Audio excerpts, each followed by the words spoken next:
I was just a little seventh grader being lost in a world where there was no hope.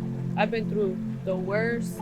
I ended up doing drugs. You're gonna concentrate on putting yourself in such a dark hole. I started using a lot more harder drugs. These new drugs that I was using, I was just digging myself into a hole. They made me be more disrespectful towards people.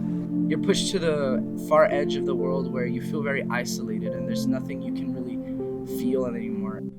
I grew up with no dad, and growing up with my mom, it was really tough because me and her, we were homeless at one point. We did sleep in laundromats. We did live off of pizza, and it was really hard, like just going to school day by day with all these problems going through my head as a little kid. Porque solo yo.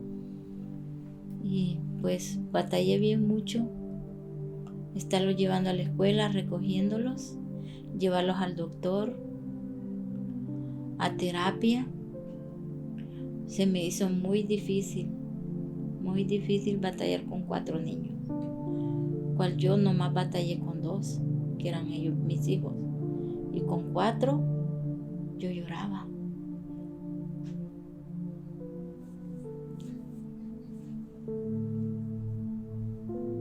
At a young age, from 6th grade to 7th grade, I was just hanging out with older people, and they were gangsters. They were into drugs. They were into alcohol. All their crimes, I was there. They're stealing, they're dealing, they're partying, everything. I was there. Every day it got deeper and deeper and deeper. Pues yo le dije a Maiko, ¿tú quieres la calle? Agárrala. Fue lo primero que yo le dije. Si tú quieres la calle, agárrala. Nadie te va a dar de comer, ni yo, ni nadie. Porque yo no voy a trabajar para que tú andes en la calle con drogas.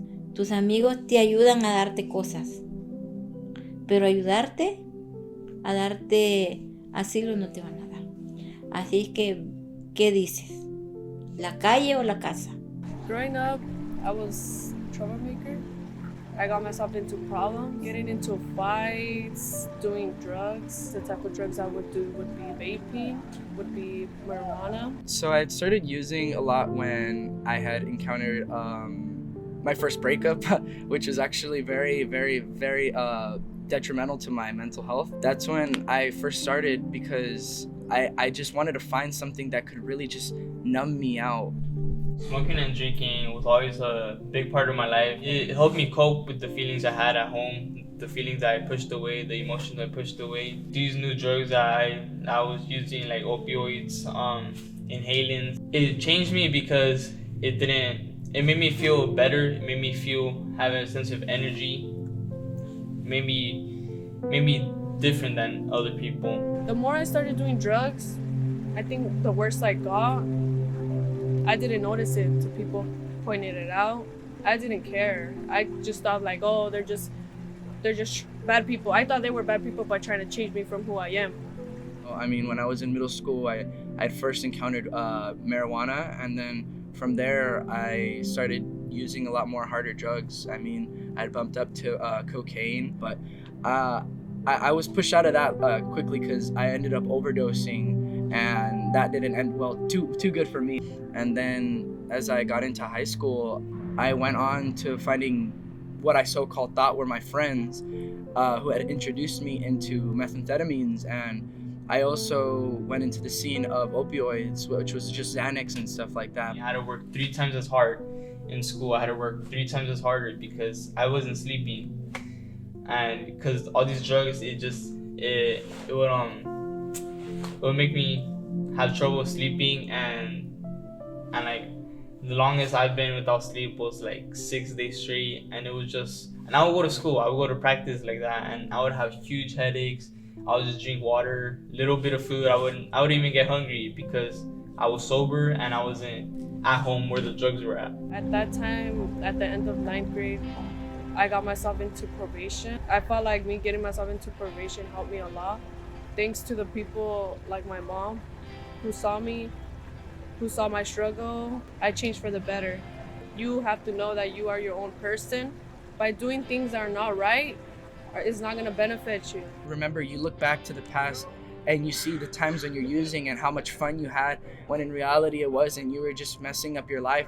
To me, that's how it felt. I didn't have a lot of things I was accomplishing while I was using methamphetamines. I used like a very, very scary amount. I thought to myself, I gotta stop.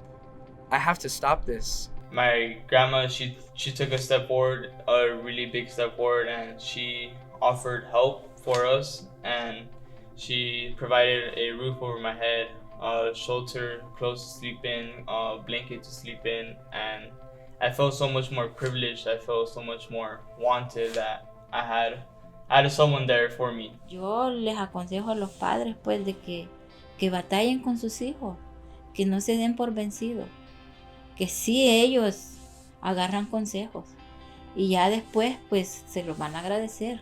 I wanted to use sports as a way out of this world that I was putting myself in, and through sports it just helped me in my mind just to get clear. Wanting to achieve the highest level of my athletic ability was always a good factor for me to keep on being sober. I ended up telling my caseworker, and then from there she sent me to rehab, and then from rehab I kept relapsing. You're trying to better yourself, but you're learning these coping skills to stop using, to stop feeling those cravings. Throughout the years, I changed for the better. And I did it not just for me, but for my family. I know there's people out there that you guys could talk to. If you guys have a therapist at school, talk to them. It's better to let go how you feel instead of keeping it in, because it gets worse and worse if you keep it in. By opening up to someone and letting them know how you feel, you can accomplish so much. You have to learn to care about yourself and push yourself and find those people that will care about you, and that's what will get you moving forward. Always be a person who has a story, and everyone has a story. Everyone can achieve whatever they want. It's just a matter of doing it. Just be yourself and be the best of yourself.